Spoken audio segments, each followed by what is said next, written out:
We're going to go ahead and get started. I am happy to introduce today's Grand Round speaker, Dr. Eran Andrechek, who's visiting us here from Michigan State University. Eran started his training actually in Canada at McGill University with Bill Muller. Bill is actually very well known in the breast cancer field. He developed many of the workhorse mouse models of breast cancer that many people use today, the MMTV polyomyelitis T and new mice. And I think that is where, I assume, where Eran's interest in mouse models of breast cancer started. He then went on to do his postdoc with Joe Nevins at Duke and has been a faculty member at Michigan State since. And really, one of the overarching themes of Eran's work has been using mouse models of breast cancer to understand mechanisms of human disease. And I just want to highlight a couple areas where I think he's really made an impact. One is in sort of comparative analysis of mouse models in human breast cancer. I think, many people often ask me, and even some people in this room have said, hey, I've found this cool pathway in human breast cancer cells. What's the best mouse model to test this in? And my answers are not always that satisfying. I kind of hem and haw and say, well, you could use this, but there's this caveat and this, there's this caveat. And it's always hard to go from human to mouse and back again. And using sort of computational bioinformatics approaches, Eran has done a really nice job of doing a lot of these comparisons and really guiding the field in terms of what the best models to use are for the right questions. And the other area where I think he does a really nice job is he uses these mouse models and usually starts with some sort of genomics approach. That's an area he's really interested in, delves into mechanism, and then is able to tie these mechanisms into human disease. And for those of us in the field, these are exceedingly difficult studies to do and to do well, and he does a really nice job of this. So I'm excited to hear about, he's going to talk, it sounds like, about a couple of things today, and I was very excited to see that he seems to be delving into the underworld of the tumor microenvironment, so excited to hear that. Thank you.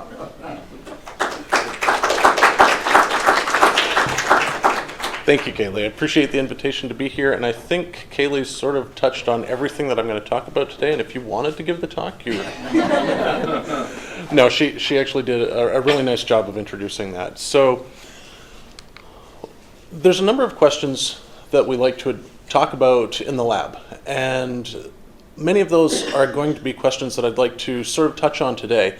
And it's not a central thing that we're going to talk about, but what's going to tie everything together is, as Kaylee mentioned, is the bioinformatics, whether it's gene expression or whole genome sequencing. So that'll be sort of the touchstone that we come back to. But as Kaylee mentioned, we're really interested in how appropriate are mouse models to look at human breast cancer. And like Kaylee said, which mouse model for which subtype. So I'll talk about that a little bit, but that has really driven some of the hypothesis generation and then some of the investigations that we've undertaken. So we'll talk today a little bit about metastasis and then some mammary gland development and tumorigenesis. But again, everything's going to come back to the gene expression and genomics that are underlying really everything that we do. And the students in the lab are all trained both in silico work as well as wet work. And I think that combination of being able to do genomics as well as being able to do wet work is a powerful technique. So today, just to give you an overview of what I'd like to talk about, we're going to talk about mouse models of breast cancer and make a comparison to the intrinsic subtypes of human cancer, essentially Kaylee's question of, well, what mouse model is most appropriate? And then push into the gene expression patterns, briefly describe a database that we've generated, and then can use to interrogate and develop testable hypotheses. We're going to add in genomic alterations to that, and then after I describe all of that, we're going to push into a couple of short stories into testing some of these predictions. So if we back up to when I was a postdoctoral fellow, so I went to Joe Nevins' group where MYC, E2Fs were the focus of study.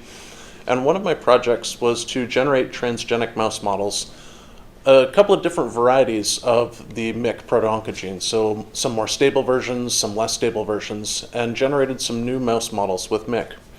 One of the things that you can see on the left side here that we pulled out of this, though, was even though all of these tumors that developed were overexpressing MYC, the pathology of the tumors was strikingly different from one to the next to the next. And we had some, in one example, we had one mouse with 5 different primary tumors each one of those tumors had a different pathology. So there's a striking difference in the pathways presumably underlying some of these histo subtypes, and we wanted to start to characterize those.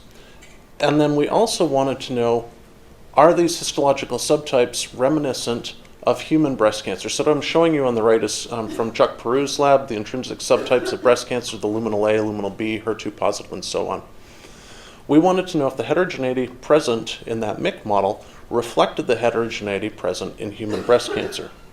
So we started to do that, but then when I set up my own lab, my first graduate student, Dan Hollern here, who's actually, funny enough, now a postdoc with Chuck Peru, he went on and generated a database. So what we did was we took everything from Geo. So Geo data sets is when you publish your paper with microarray data, at that point you had to dump your data into that to make it freely available. In addition, we went and pulled from various papers where people had published their microarray data. We brought it all together into one big database.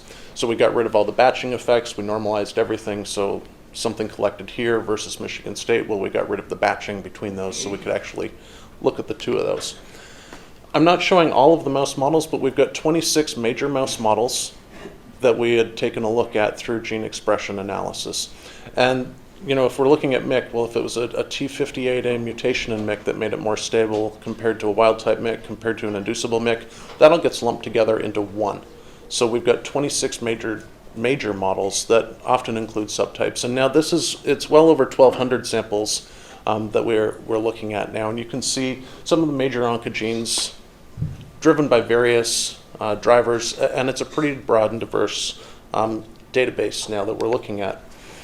And I don't expect you to read the various mouse models. What I'd like to point out, and I'll walk you through this, is essentially we've got the human breast cancer subtypes in red on the top here, and the variety of mouse models in blue on the bottom. And what we're asking here is through a gene expression analysis, so at the bottom each individual row is a gene, and each individual tick mark that you see here is an individual sample that you can follow down with. So we've co-clustered human breast cancer with the mouse models, and this really gets at Kaylee's question, what is the best mouse model to study a particular subtype of breast cancer? Well, this is where we'd start. And so you can see, for instance, we've got a strong population of luminal A cancers here, and if we look down, well, we can see a number of the MMTV new tumors are co-clustering, as well as a couple of other models, including a P53 tumor or two.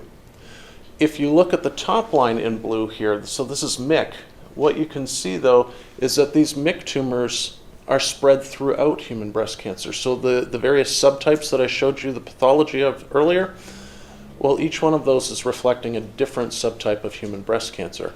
So if you want to pick a human breast cancer to study, you really just need to pull down and say, okay, well, here are the ones that have expression, but not all of the tumors from that line are necessarily going to be the ones you have to study. You're actually going to have to subtype your mouse model as well, so that you can say, here's the subtype of breast cancer in human that we want to study, and here's the cohort of mice in that group that we need to study. So it might not be enough just to say, well, here's 10 mice that are overexpressing polyoma middle T. You actually have to go through and subtype those mice as well.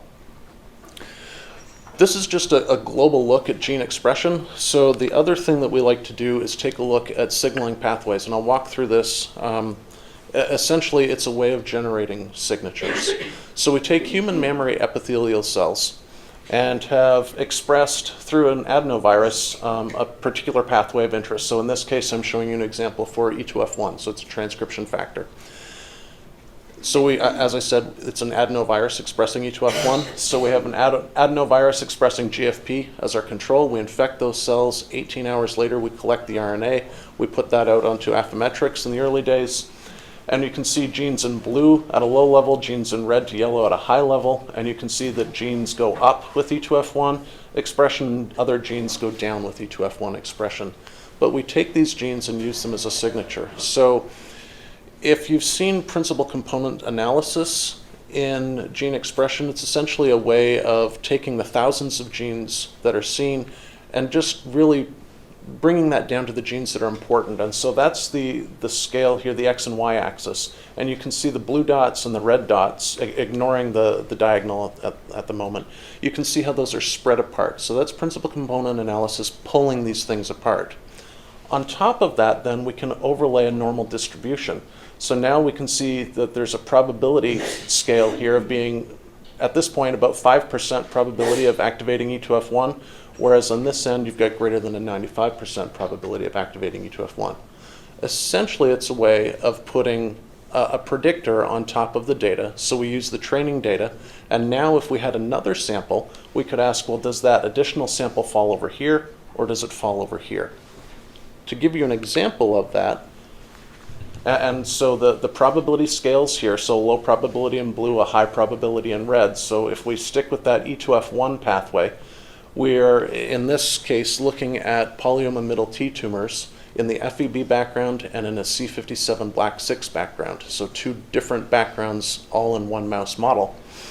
And in each case, there's a high probability of activating E2F1. When we do the same thing up at the top, for instance, for AKT, you can see that in the one background, there's a very high probability of activating AKT, whereas in the other background, there's a low probability. So this is saying, number one, we can use these pathway signatures to start to define the differences between these tumors, and secondly, that the strain background actually is going to play a large role as well. So if you've generated a mouse model, and you've generated that on an SV129 black 6 background, and your transgenic is an MMTB, and you interbreed the two together and look at those mice initially, well, you're going to have a lot of heterogeneity simply based on the background. So you actually do need to backcross that to a pure background. So then, putting all of these things together, really what we're struck with is the heterogeneity in these various mouse models. And we're seeing that at the level of gene expression. And we started to look at this and started to hypothesize then that, these mouse models take a little while to develop tumors. Some of them are over a year. And so we think that what's underlying some of the heterogeneity in these models is actually the genomic alterations that they may accumulate as well. So to test this, what we wanted to do was do some whole genome sequencing to see what are the underlying events that might occur in some of these models. So we picked two models. And both of these came from Bill Muller, who I trained with, as Kaylee mentioned. And so one of them was the MMTV Neu mice. So these are mice that overexpress Neu in the mammary gland under the control of the MMTV promoter enhancers. So it's high levels of expression in the mouse mammary epithelium, and they're widely used to study HER2-positive breast cancer. The second is the polyoma middle T, and so this forces overexpression of the polyoma middle T in the mammary gland. It is widely used to study breast cancer metastasis. PI3K, AKT, a number of other signaling pathways are present in these mice. The nice thing is the polyoma middle T mice come down with tumors at an average of 49 days. The new tumors that we're looking at are 212 days. So we'd presume right away, if we're going to do whole genome sequencing, that we should be seeing a difference in the mutational spectrum simply based on time. So to select samples, what we did was put a number of these onto RNA-seq, and then we're looking here in green at MMTV Neu and orange in polyoma middle T, and you can see the model up here. So again, each individual column is a tumor sample, each individual row is a gene. And then when we clustered them, what we can see is that we've got MMTV Neu samples interspersed and co-clustering even with some of the polyoma middle T samples, again saying that the histological subtype that underlies that is again dictating some of the phenotype that we're seeing. What we did with this, though, was we said, okay, if we want to take a tumor from MMTV Neu here, here, and here, and likewise we took a polyoma middle T here, here, and here, just to capture some of the diversity. So we did then whole genome sequencing on these. And I'm showing you a Circos plot, and essentially what we've done is 3 from each. So we took 3 polyoma middle T and 3 MMTV Neu samples and did whole genome sequencing. And so what I'm showing you here is a walk around the chromosomes. So chromosome 1, 2, 3, and so on all the way around is our first row of information.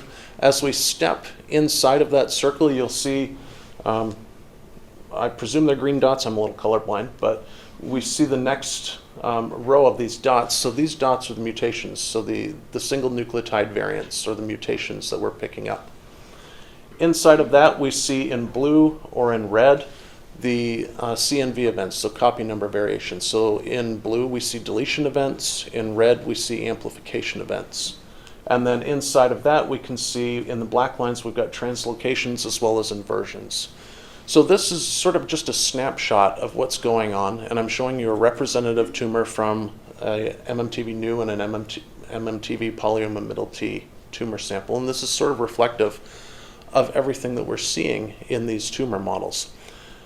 Right away you can look at it and say, well, yeah, the translocation data agrees with the idea that, well, 49 days to tumor here, 212 days to tumor here, you'd expect fewer mutations. But if we drill down and actually look at single nucleotide variants, you can see that we've got about, and we've filtered these down into ones that are actually impactful. So it might cause a frame shift or an inactivating mutation or an activating mutation. So we filtered those through, and we can see somewhere around 125 to 150 mutations that are impactful in each of those models. Copy number variation, there is a statistically significant difference as with translocations. What I'd like to do now, though, is focus and start to tell you some of the molecular validation stories that are associated with some of this. So we took the single nucleotide variation, or your mutational data, and said, okay, from these 150 or so mutations, which ones are impactful? And so we filtered those through. We said, okay, we'll take these mutations, we've got 150 genes at this point, which have altered gene expression, which have altered signaling pathways, remembering that we had that gene expression data from the same samples. And so we filtered it down. And one of the genes that came out of this analysis, and this is from polyoma middle T, is protein tyrosine phosphatase receptor type H. So it's a phosphatase. So the phosphatase acts to remove the phosphate groups from a receptor tyrosine kinase. And so what we see in the normal sequence, at this position is a C. In a polyoma middle T and a normal lung, again, we've got the C. But in tumors, the three tumors that we sequenced, we've got a T, again, a normal C, but then another T. So we've got two mutations in two different tumors, that are at exactly the same position. So we got a little curious at this point. And we went back and did targeted resequencing. So we pulled out of our tumor bank, we pulled 50 polyoma middle T tumors, and we did targeted sequencing to that region. And what we're showing here is that only 19% of those polyoma middle T tumors were wild type at that locus. The other 81% all had exactly the same C to T mutation. We looked at the germline for all of these mice that we had tail DNA frozen away for. They're all wild type. So this is a tumor that has occurred every time simply a mutation that's occurred every time simply within the tumor. So there's some sort of a selective pressure driving this mutation. Just to summarize that, we're seeing for this PTPRH, so there's a variety of fibronectin domains and then the phosphatase domain. So this is your enzymatic activity here. The fibronectin domains are for dimerization or interaction with target. So every time we're seeing in the lollipop plot, all of our mutations are at exactly the same spot in the FEB mouse model. So then one of our collaborators, Kent Hunter, out at the NCI, has done exome sequencing.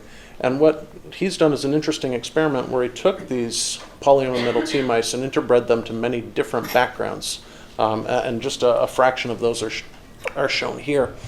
And so we took his exome-seq data and analyzed it, and instead of this single hotspot, while you can see that that hotspot does have some mutations, you can see it's scattered throughout. So there's still selective pressure to accumulate PTPRH mutations, but it's not the same hotspot. The other reason that we really started to get excited about this, though, is there was a paper in 2017 where they did a global analysis asking what are the targets globally of the various phosphatases. And the take-home message from this and how it relates to our work is that the target of PTPRH is EGFR. So this right away leads to a testable hypothesis. If we've got a mutation that we presume is an inactivating mutation in PTPRH, and normally it serves to dephosphorylate EGFR, then EGFR should be active in these polyoma middle T mice. Well, we've got a tumor bank that we can go to and we knew in these tumors which ones were wild type, which were heterozygous for mutation, and which were homozygous for mutation. And we pulled a handful of those out, and we look at EGFR levels, and we can see, for the most part, it's approximately equal. We've got a couple that are low with homozygous mutations in PTPRH, but the real experiment was when we looked at phospho-EGFR. So in the wild type PTPRH, we really don't detect any phospho-EGFR. But when we mutate PTPRH in either a heterozygous or homozygous form, now you can see that we've got phospho-EGFR. So the polyomymiddle T mice, 80% of those are going to have an active EGFR pathway, something that we might not normally have appreciated about that mouse model. If we take that one step further and do immunohistochemistry for phospho-EGFR, we can see when we have wild type PTPRH at the top, really we don't get any phospho-EGFR staining. But when we look at mutant PTPRH, we can see that we've got widespread phospho-EGFR staining. And normally when you think about phospho-EGFR, you're thinking, well, it's a receptor tyrosine kinase that sits on the membrane. But that's not what we see here. We've got everything gone nuclear. So Michi Hung for years has been doing research showing that nuclear EGFR is present in breast cancer and can couple with things like the STAT pathway and the cyclins to act as a transcription factor co-activator. So there is a role for nuclear EGFR, and that's what we're seeing here. So our next question then is, well, how important is this in breast cancer? So we went to the TCGA data and said, okay, well, how many mutations do we see? How many amplification deletions? Very, very few patients have a mutation in PTPRH, which was a little bit of a letdown. But then we thought, well, when you think about EGFR, what tumor are you thinking about? Well, it's going to be non-small cell lung cancer. So if we look at non-small cell lung cancer, and we're not a lung cancer lab, as the reviewers of our last R01 pointed out. But cancer, I think Kaylee said last night, cancer in dish is cancer in a dish. So we're gonna keep proceeding with this because we're kind of excited about it. So if we look at EGFR, there's the 14% amplification and activating mutations that you'd expect to see in lung cancer, so non-small cell. You can see that we've got mutations in PTPRH in 6% of samples. So this correlates to 11,000 patients per year that are coming down with PTPRH mutations. When we took the TCGA data and combined it with a couple of other data sets and ran the analysis, these are actually mutually exclusive. So if you have an amplification or activating mutation in EGFR, you're not going to have one in PTPRH, and the inverse is true as well. So it's one or the other. Just like the mouse model, we can see that mutations are scattered throughout PTPRH. It's not a single hotspot that we're seeing. So what we did, and so this is, each one of those dots corresponds to a mutation, but as you can see, the lollipops are colored. And so the coloring reflects the EGFR status. So what we did, because this is TCGA data where there's both sequence and gene expression available, we took the gene expression data and predicted which have active EGFR using SSGSEA. So it's a pathway-based approach to predict EGFR status. Essentially, if it's a red lollipop, there's a very high probability of being active for EGFR. Orange is mid to high, and anything blue is a low probability of having active EGFR. And what you can see is we've denoted 4 domains, really, that if you have a mutation in these, you can see we've got a number of red to orange here, a number of reds here. Our mouse model falls right into the mutations seen here. And so essentially there are 4 domains that if you accumulate an activating, or if you have an inactivating mutation in PTPRH in these domains, you're likely to have active EGFR signaling. This is all correlative though, so we wanted to actually test that. So in the dish, we took a lung cancer cell line and used a CRISPR method to introduce a similar mutation to what we'd seen in one of the hotspots in the human. And so what we did, we did our CRISPR, and looking at phospho-EGFR status, so you can see EGFR is equal across the board. If we have our lung cancer cell line that's wild type, we have a CRISPR, and looking at phospho-EGFR, and we have a CRISPR that did not cut, so it just restored it. We have no change. But when we have inactivating mutations introduced through CRISPR, you can see that phospho-EGFR goes up. So this is now experimentally showing that, yeah, if we have inactivating mutations in PTPRH, we can induce EGFR phosphorylation. To show that this is actually specific, we did an add-back experiment. So this is our lung cancer cell line that has wild-type PTPRH, and you can see phospho-EGFR is almost not present here. When we generate the CRISPR knockout, it goes up, just like I'd shown you in the previous panel. And then when we reintroduce a PTPRH expression through a plasmid, you can see that phospho-EGFR goes back down. So it is specific. It's not some off-target effect. So we can start to ask questions then with these cell lines about, I'll get to in a couple of slides, can we actually treat these with drugs and that sort of thing. But what we wanted to know was what are the downstream signaling pathways that we could potentially treat with drugs. So taking a pathway approach that I've described, as well as that gene expression that was associated with this, now we can start to ask, well, what signaling pathways are on, what signaling pathways are off, what potentially could be targetable. And what we can see then is that PI3K, so we're looking at wild type versus our PTPRH mutation, we can see that PI3K activity goes up with mutation, as does AKT activity. So this is all bioinformatics, so let's go back, do the wet work, and we can see that phospho-AKT is essentially off in PTPRH wild type, and that it goes up when we have PTPRH mutations, both in the heterozygous and homozygous form. So the AKT signaling axis is important. So this is when we started to think, well, how can we actually treat? And before we started looking at all those downstream pathways, we said, okay, well, we've got phosphorylation of EGFR. What would happen if we were to just take our first look at using an EGFR tyrosine kinase inhibitor? Can we simply impact it that way? So what we did was, and I'll walk you through it because there's a couple of different lines up here. So the circles here, these are a lung cancer cell line with a mutation in EGFR. So this is something that we'd expect to respond to an EGFR tyrosine kinase inhibitor. Up at the top in the squares is an EGFR wild type. So this is a cell line that we'd expect that would not respond. So this is sort of forming the boundaries of non-responder and responder. And then there are two cell lines that we found and brought in from the ATCC that had PTPRH mutations. And the one with the open circle is in the phosphatase domain, and the one in the triangle is in one of the fibronectin domains that we didn't think would be as important.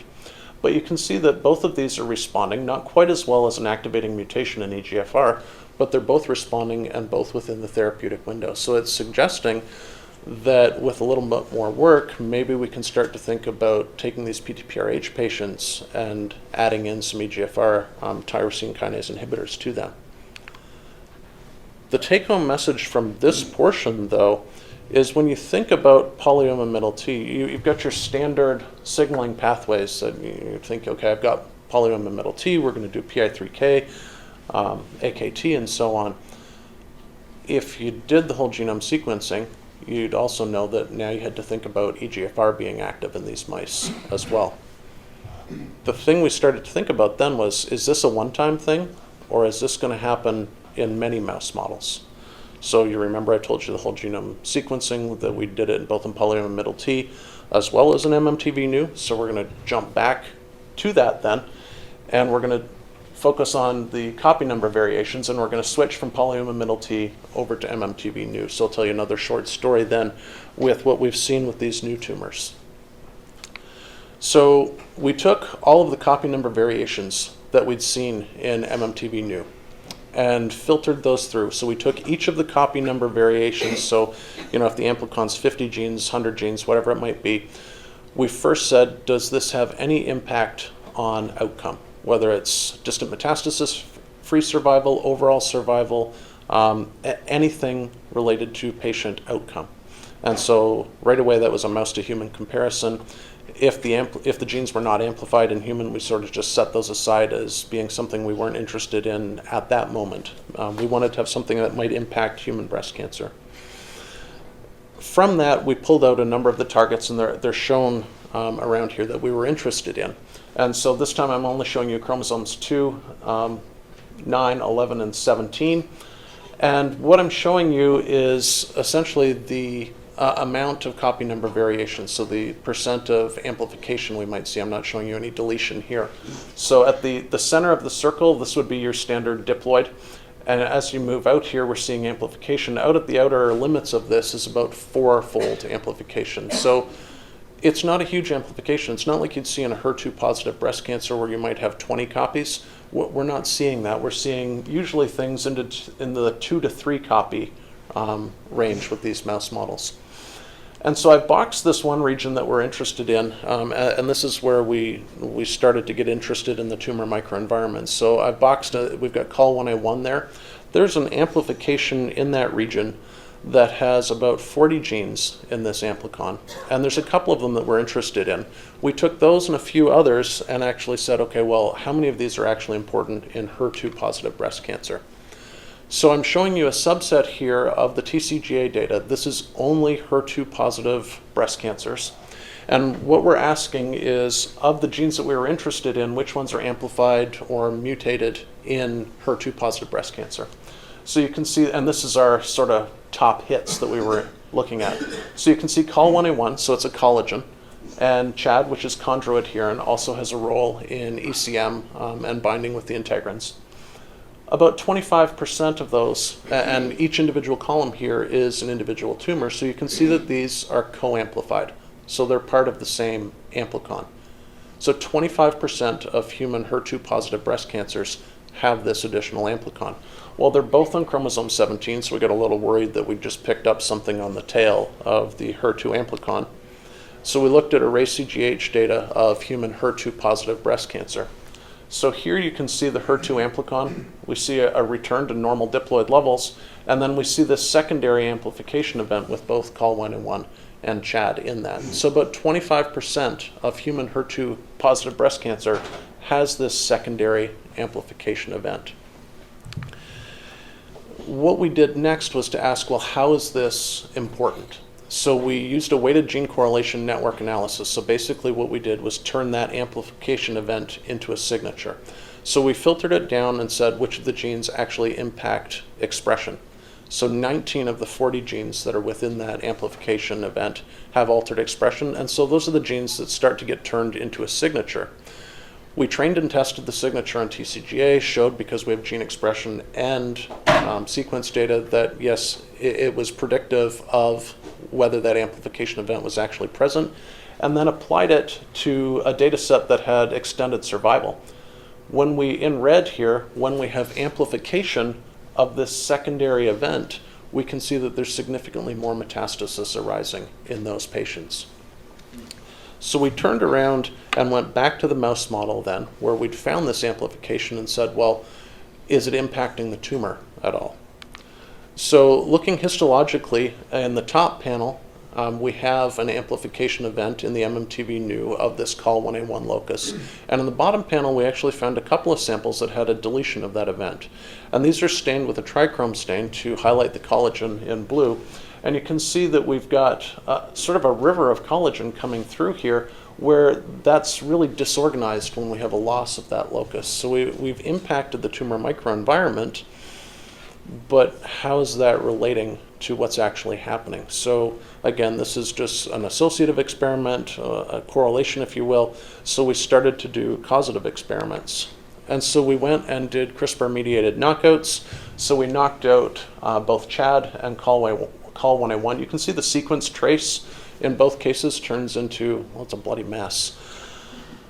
It's because we've got 6 copies of Col1A1 and CHAD here. So we tried this in another cell line that had 20 copies. We killed the cells. You can't CRISPR out something that has a whole lot of copies, but you can do it with something that's only got 5 to 6. And then the paper came out shortly after that saying you can't CRISPR out something that's amplified. But we've got Western, and I'm showing you here that band for CHAD goes away. We've confirmed through Western blot that our CRISPR knockouts were indeed knockouts. And then we did scratch assays to ask, initially, is there a migration effect? So we bring the cells to confluence, apply a mitomycin C block to prevent any further proliferation, drag a pipette tip across and ask, how quickly do the cells fill that scratch? So in the wild type at 0 hours, and I've just put the bars on so you can see more easily where the scratch is, 24 hours later, the wild types have filled that scratch. With the knockout of CHAD or Col1A1, you can see that the scratch remains fairly wide open after 24 hours. And that's quantitated here in the scratch assay. So there are, and this is in the tumor cells, so we don't necessarily think about the tumor cells in collagen and chondroadherin, but there's something going on at that point. So we turned around and put these back into mice. So we've done it two ways. We've done it through a colonization assay in the tail vein, and we've done then a true metastasis assay and put these back into the mammary fat pad. In the tail vein assay, and so these were, the CRISPR had an RFP on that as well, so we could actually use IVUS to track. So you can see that the lungs were glowing in the human cell line that we knocked out, and so this is the parental control. With the knockout of CHAD or Col1A1, we see almost no signal in the lungs. And when we actually did the histology associated with that, took a section across, we don't see very many tumor cells there at all. So there's an inability to get out of the bloodstream and to colonize the lungs. If we do the mammary fat pad injections, we can see metastases popping up in the wild type parental cell line. But with the knockout of CHAD or Col1A1, we just see normal lung. We don't see those metastases coming up. We have the odd escapee here. We're investigating those because we think that they've managed to restore expression of Col1A1 and CHAD. So that work's ongoing right now. And this, much of this is work in progress. We've published some of the initial portions of this, and that's linked at the bottom. But at this point, really, just to summarize what I've told you so far, it's essential to actually look at the sequence of your mouse models to know what you're dealing with. So with polyoma middle T, we found this PTPRH mutation that impacts EGFR signaling. And with the MMTV new model, we found a secondary amplification event with both Col1A1 and CHAD that's impacting metastatic potential. So those are two models that we've done whole genome sequencing for. We keep asking the NIH for money to do many, many models. They haven't given us that money yet. So instead what we're doing is we're taking a poor man's approach to asking, how can we do this? So John Ranhack was a student in the lab, and he's off doing his postdoc now. But he wanted to know, can we take this gene expression from all of these mouse models and predict copy number variation in it? So is there a bioinformatic sort of trick that we could use? As it turns out, there is. If you have, looking at your genomic location, a number of genes all in a row that are expressed at a higher level than you might expect, or if there's a number of genes all in a row that are all expressed at a far lower level or essentially undetectable, you might expect a deletion there. So 62% of highly amplified genes are overexpressed. So if we take a penalty and put that into a stretch of genes that are all expressed at a high level, we might be able to predict whether that's actually occurring. And so Yibin Kang's group actually published this. They called it the ACE analysis. And before we implemented it, I insisted that we actually check to make sure that it was working and we could validate it. So we took normal mammary gland and took gene expression, and if it comes above this red line, we're going to have amplification. If it goes below this red line, we're going to have a deletion event. So normal mammary gland, you wouldn't expect to go above or below, and you don't see it. So okay, it's working in the normal mammary gland. How about an MMTV new tumor? So Joe Gray's lab had looked at array CGH to say, well, we've got amplifications and deletions in these defined regions. For instance, in chromosome 4, they knew there was an amplification event. Well, we predict it, and sure enough, we see that amplification event in chromosome 4, just as they'd actually observed. I still didn't trust that it was working completely, so said, well, P53 nulls should have more events. So we compared MYC, Neu and polyoma middle T to P53. Sure enough, there's more there. We then did the TCGA data. We pulled a subset of those tumors down where we could predict amplification and deletion, and that matched up very nicely with the actual sequence. So knowing then that this is actually functionally working, John then applied that to those 23 different mouse models. And so just graphically, what I'm showing you here is a walk across all of those various mouse models through the various chromosomes, and what we're showing in the vertical axis is the percent that have amplifications or deletions. So if there was an amplification or deletion that was going to be shared across many mouse models, you'd expect to see a spike coming this way. And we really don't see that. So it's not that there are consistent amplifications or deletions across many mouse models. Instead, what we see is spikes this way. So it essentially says we have some mouse models that develop more amplifications or deletions than others. What we wanted to do, though, was to take this and use it as a starting point. And so we used it as a starting point to say, well, what other copy number variations might be driving tumor formation? So we filtered these various copy number variations through human distant metastasis-free survival data to pull out target genes, both direct and indirect hits. And one of the big things that we saw was a repeated hit for the E2Fs, or the E2F regulated genes. So just as a reminder, when RB is phosphorylated, the E2F transcription factors are released to mediate proliferation or apoptosis, largely initially described in cell cycle regulation, but they've got many other roles that have been described since then. The other thing that sparked our interest was that there was a paper that had come out looking at lymph node metastasis, and they'd pulled out 83 genes. Many of those were also regulated by E2F4. And so we'd looked at E2F4 in mammary gland development and had seen a little bit of a delay at 4 weeks and an inability to lactate. So we already knew that E2F4 was potentially important in the mammary gland, but potentially then in a metastatic role as well.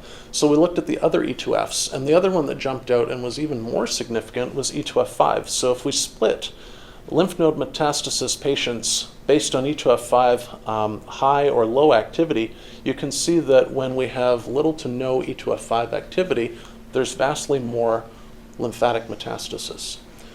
So at this point, we were starting to get interested in the E2F5 transcription factor and its potential role in metastasis. The problem was that the actual knockout mice suffer from hydrocephaly, and these guys die fairly early, so it makes it a little difficult to study. So instead of doing the mouse work initially, we turned to bioinformatics. What we did was, as I described earlier in the talk, we generated a signature for E2F5, so high to low, as you'd expect for expressing a transcription factor repressor, but there's also some genes that are induced when you express E2F5, so it's not just a repressor transcription factor.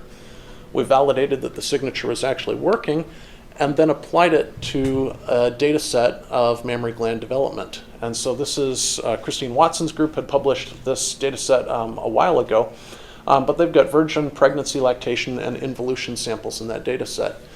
We limited their data set to just our E2F5 signature genes, so only genes that were regulated by E2F5 from our signature. We cluster it, and what you can see is that E2F5 alone will pull out the various stages of mammary gland development, suggesting that it's actually important in mediating mammary gland development. In addition, we applied that E2F5 signature to a human breast cancer data set, and in red you can see low E2F5 activity, and you can see that these patients do significantly worse when we look at overall survival.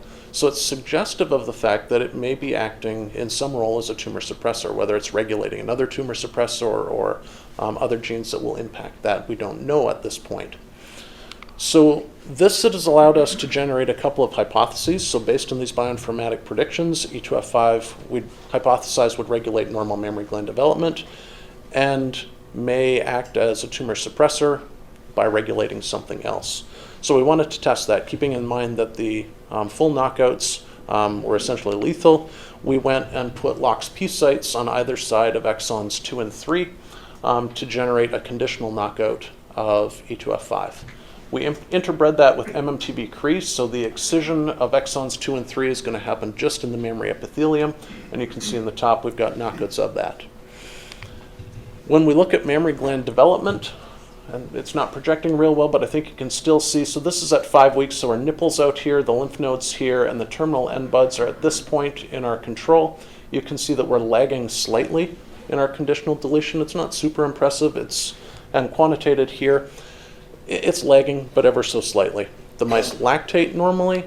They have a slight involution delay. It's again not that impressive. At involution day 4, as we're remodeling, we've forced a wean At day 10 of lactation with a standardized number of pups, we forced them to involute by taking the pups away, and you can see that the conditional knockout hasn't remodeled quite as quickly. Not super impressive.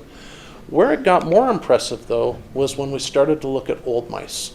So looking at our control, the MMTB Cree and the E2F5 flox that are also 15 months old and virgins look pretty much the same as this. They've been taken through multiple rounds of pregnancy, so the mammary gland's a little bit spiky, it's a little bit ugly. It's not like the standard ones that you'll see at 12 weeks of development where those ducts are nice and smooth. However, the MMTB Cree flox E2F5 mice look like they're almost lactating. That gland's filled, it's hyperplastic almost. So there's something clearly going on. And this was one of those things where a happy accident happened, where one of the undergrads was actually looking at this project. She went away for the summer and had left a cage of mice on the backside of a rack that's not ours. I got a call in late August that we had mice with tumors. And I'm like, wait, we don't have mice in that cage. When we actually started characterizing these mice, and at this point a grad student scooped up the project. It was no longer an undergrad project because we had mice with tumors. It's a true story. We see that both in the multiparous and the virgin, the conditional knockout of E2F5 in the mammary epithelium resulted in tumors. The MMTV Cree mice obviously don't get tumors. The E2F5 flox mice don't get tumors. It's only the conditional deletion that we start to develop tumors. The tumors that arise histologically from a model that takes 2 years to get tumors, as you might expect, they're highly heterogeneous, one to the next. They don't look anything like each other. We wanted to know mechanistically, what might be driving this, assuming that we're going to pick up mutations. So we looked at both RNA-seq and whole genome sequence data. So starting with whole genome sequence, what I'm showing you here, again, we walk around the chromosomes. In this case, each of these individual tracks coming in is an individual mouse. So we've got amplifications or deletions that we can see in each of these individual mice, but we can see things that are conserved. So things like SOX2 amplification are conserved in these models. We have low-level amplification, interestingly enough, of ERB2. So knowing that we already had the Neu and the PyMT that I've described, well, if we've got amplification of ERB2, how close are these mice to ERB2? And so that's what I'm showing you here. We looked at just copy number variation and looked at the percent different. So E2F5 versus PyMT, we can see usually about 20 to 30% of the copy number variations are different between these. Whereas if we look at the E2F5 conditional knockout versus Neu, you can see that the vast majority of copy number changes are shared between them. So it says that these E2F5 conditional knockout mice might use some of the same signaling pathways as the MMTB Neu-driven mice. To test that, we go to the RNA-seq data. Looking at RNA-seq data, if they are going to be the same as the MMTB Neu mice, you'd expect in red the E2F5 to be similar in black to the MMTB Neu, so they should co-cluster here. We don't see that. We see in some cases the E2F5 does co-cluster with the MMTB Neu, but in other cases that we can see the red out here, well, it's co-clustering with PyMT. So it's not just what copy number variations you're accumulating. There's also an expression component, so it is a unique model. What's driving that was our next question. So we took a look at E2F5 ChIP-seq data. So we found a number of targets from the literature for E2F5 ChIP-seq, and we interacted the E2F5 differential gene expression from that RNA-seq data that I showed you. We filtered that through for targets through a variety of data sets and started to pull out potential genes that were driving tumor formation in this model. One of them that jumped out was actually the RAS pathway. So if we go back to the signature generation where we overexpressed E2F5 and we look at GFP versus E2F5 overexpression and look at the probability of RAS activation, when we overexpress E2F5, RAS goes down. Well, I'm telling you about a tumor model where we've taken E2F5 away, so you'd expect the inverse of this. You'd expect RAS to go up. So, and this is essentially the same thing looking at RAS, AKT, and ERK with this data here. So we'd expect that the RAS pathway and things downstream of that might go up. So when we check that, we have KRAS mutations is a positive control in a MYC tumor, so you can see, looking at AKT to start, you can see that AKT goes up with these KRAS mutants. We have another where RAS is not mutant, and you can see that AKT is much lower, so these are our positive and negative controls. And then looking at our E2F5 conditional knockout tumors, you can see that there's a number of these tumors that actually have activation of the AKT pathway. Likewise, we have ERK, again, positive and negative controls, and we can see that the E2F5 tumors are actually using this pathway as well. One of the interesting things that I'll tell you about in the last couple of slides, though, is that these histologically heterogeneous tumors are actually highly metastatic. So you can see a little bit of normal lung here and a whole lot of metastasis. We've got secondary structure in this pulmonary metastasis, but we also see metastases to other places. Essentially, I'm showing you the side of a rack of ribs here, and you can see pleural masses on the interior of that.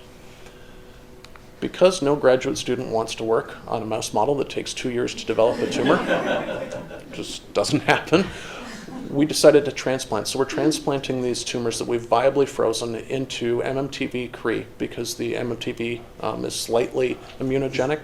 We put those into an MMTV Cre host, and we can serially transplant to propagate and then start to ask questions about tumor biology.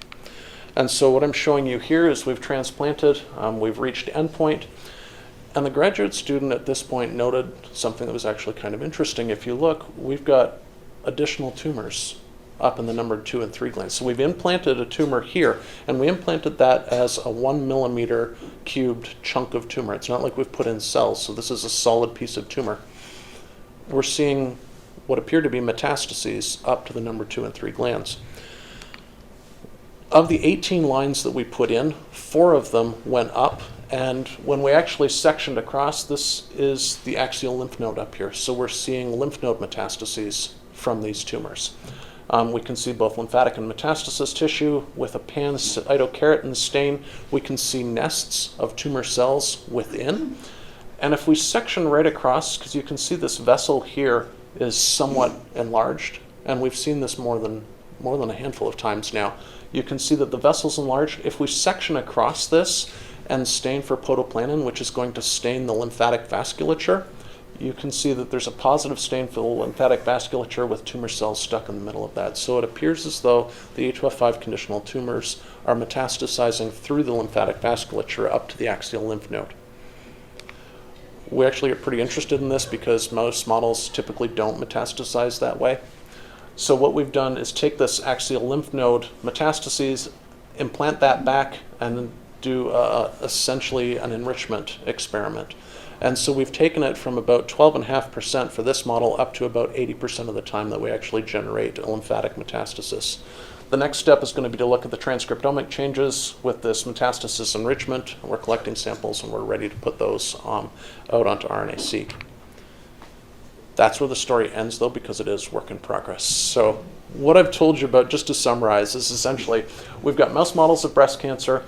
They do reflect human breast cancer and the intrinsic subtypes, but really you need to be careful about how you characterize your mouse model to choose the appropriate one and to pick the subtype of the mouse model. And then told you a couple of stories about mouse models, including PTPRH and Col1A1 impacting metastasis, and then a story about E2F5, where if we do the conditional knockout, we develop tumors that actually metastasize up to the lymph node. The students have driven this work, and they're listed here. Particularly, John Renhack and Dan Hollern had started much of the work. Brianna and Matt have followed that up. We've a large number of undergraduate volunteers that are on the papers and listed. We try to keep about 5 or 6 in the lab at a time, but over 20 have contributed to much of the work here. Collaborators listed and funding. And with that, I can take questions.